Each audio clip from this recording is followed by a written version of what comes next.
My husband, Nick, was married to his first wife, Vanessa, for 5 years, and they had 2 amazing kids, Luke and Lila. Sadly, Vanessa died in an accident 11 years ago when the kids were very young.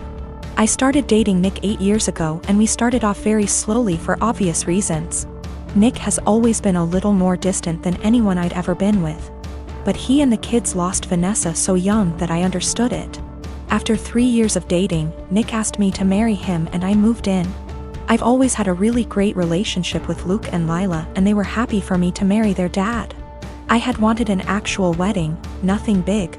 But Nick really didn't want one, so we got married at the courthouse with just Luke and Lila present. We had a really fast engagement, but it worked for all of us. I have loved being Luke and Lila's stepmom and officially adopted them after I found out I was pregnant with our son, Casey. The kids have been so great with Casey and help out so much. Nick was wonderful during the pregnancy and had always been a really loving dad and husband. But Nick has been pulling away a lot the last few months. He's been even more distant than usual and working late nights and going away with friends almost every weekend. I've tried talking to him, but he's been impatient with both me and the kids. I found out I was pregnant in June and am now 21 weeks pregnant with a girl. The kids are excited to have a little sister, but Nick just seems so indifferent to everything and everyone. He's been missing soccer games, Lila's birthday, doctor's appointments, etc. Casey is too young to notice, but Luke and Lila are so hurt by their dad's absence. These kids are so good and they lost their mom so young, and I'm infuriated that Nick is ignoring the kids like this.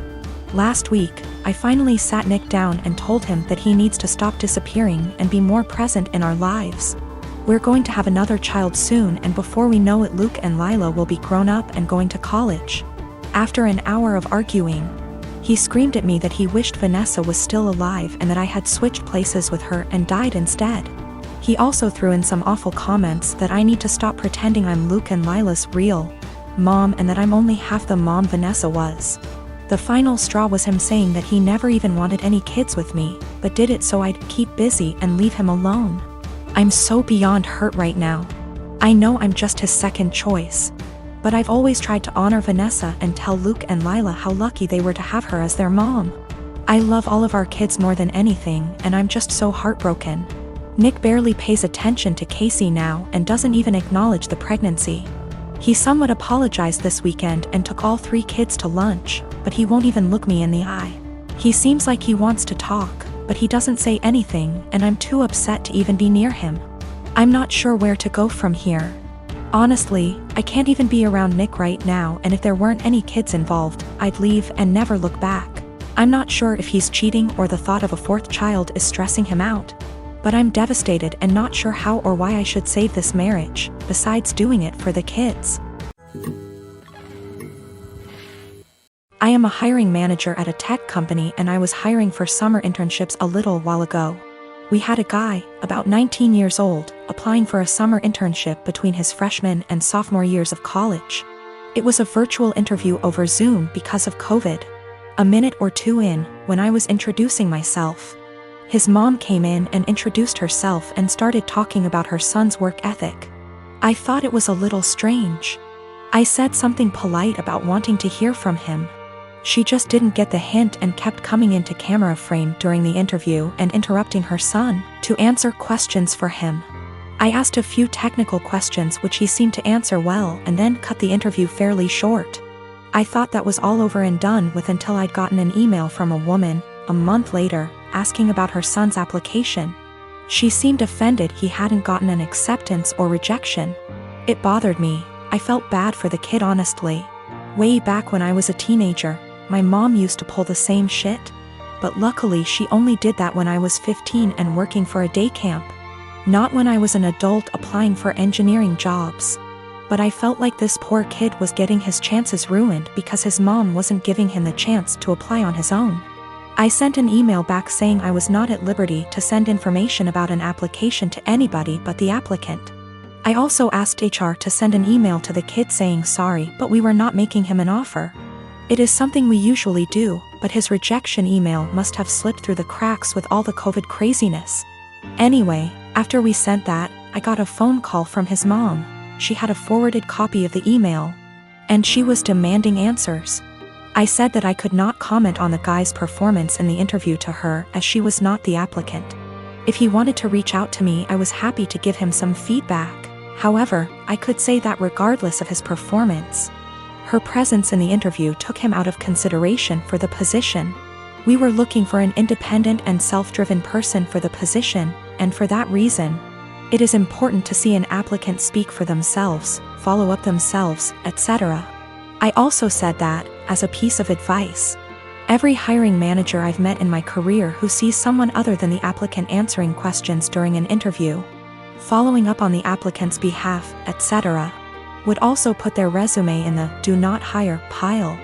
Since, while the applicant may be skilled and motivated, they need the ability to demonstrate those traits themselves.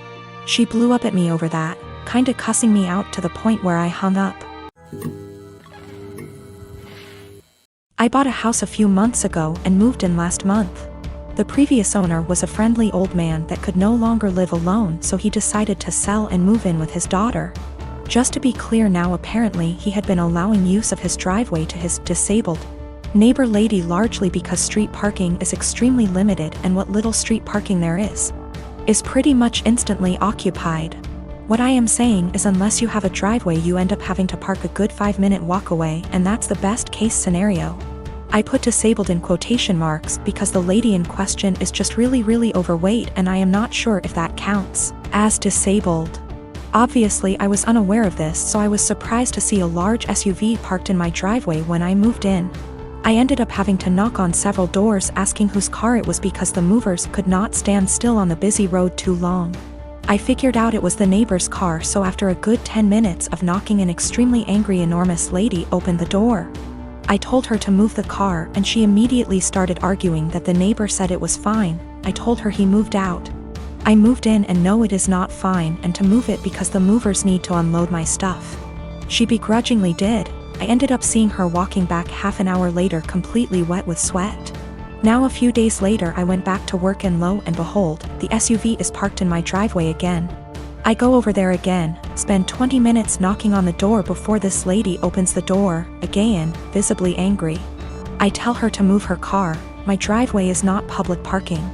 She protests, saying her ankles can't take walking the distance, and claims I can easily walk. I tell her that while that might be true, it's my goddamn driveway and I want to park there myself. Again she moves her car. Again I spot her half an hour later drenched in sweat making her way home.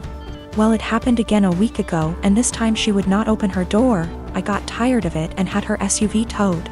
She of course came to my house to scream at me. I told her to get the hell off my property.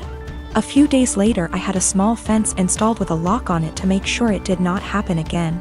I have since been getting dirty looks from her and one other neighbor, and when I told my mom, she told me I should be nicer to people. I do feel sort of bad too. She clearly struggles with the walk after all. My boyfriend of almost 3 years told me a series of white lies that to me seem more serious. Can't tell if I'm overreacting or if this is actually indicative of a bigger problem. My boyfriend and I have been dating for almost 3 years, living together for 2.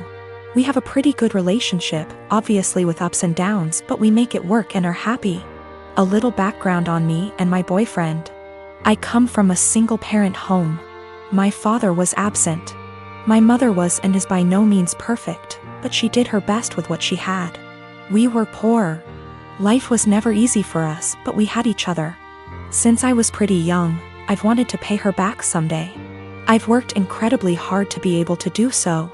I help her financially as much as I can and regularly pay her bills back / send her cash. I'm also her only living child now, as my brother passed away 5 years ago, which basically left me to help her. I don't care. I love my mother, and the right thing to do is to help her when she needs it. But is stressful. This is relevant because my boyfriend described coming from a somewhat similar past, and it is something we have bonded over. Having the mutual experiences seemed to bring us closer. He told me he also helped his parents financially, and we would often vent to each other about the stress it brings. I am not one to confide in many people, so having someone who I felt like actually understood me was meaningful to me. So here is where the lies come in, and I need someone to either tell me I'm not crazy and this is horror, or that I am crazy and this isn't a huge deal. I'm fine with either. When we met, my boyfriend lived in a condo in a pretty swanky part of the city. I live in the US Northeast. He told me he owned that apartment//condo. I found this to be interesting//odd because he was 28 at the time, and I know this property is upwards of $650,000 on the low end, and he was in an entry-level job for only like 2 years, so the numbers just didn't really add up. Whatever, maybe he's good at saving. But then, since living together, I never once saw a piece of mail for a mortgage payment, electric bill, taxes, nothing. Not for 2 whole years. Very odd. Also, when we started living together, he didn't have his room rented out in the former apartment yet, so he was still responsible for that portion of the rent. He would send a Venmo payment to his mother on the 1st of every month for his portion. I don't own property, but I can't think of a scenario where I would Venmo my mother to pay the mortgage on a property I supposedly own. Getting more odd. He would then go to his parents' house for an afternoon and come back really upset. Usually when I would ask why, it was because they were having financial problems and he needed to help them out. I totally understood this and supported him. He literally has cried on my shoulder about this many times. He tried to start a company years back and ended up getting into debt somehow. He told me this debt was $17,000 and that he paid it off. I'm confused because I met him only 2 to 3 years after the supposed debt accrued //company dissolved, and it was already paid off. He told me when he moved back home after the business failed, he was $17,000 in debt and living at his parents' house working at a minimum wage job. How someone with a minimum wage job pays off that much debt in 3 years, I'll never know. We got into a fight a few weeks ago and I finally had enough and confronted him about these things. He doesn't help his parents, they actually pay his phone bill, and this was all a lie. He doesn't own that apartment, he didn't pay off that debt from his company. He initially told me his parents helped pay it off and then like 3 minutes later, came clean. And said that his business partner paid it off, so I have literally no idea what the truth is there, and if anything, in my eyes, his parents are the ones who are financially supporting him. So now, I'm dating a 31-year-old man who doesn't pay his own phone bill, was lying to me and / or completely fabricating aspects of his life for 3 years. And then when confronted about it, continued to make up lies and then came clean about them 5 minutes later. I'm obviously concerned that he could lie for this long, about fundamentally important things like our values, and so on.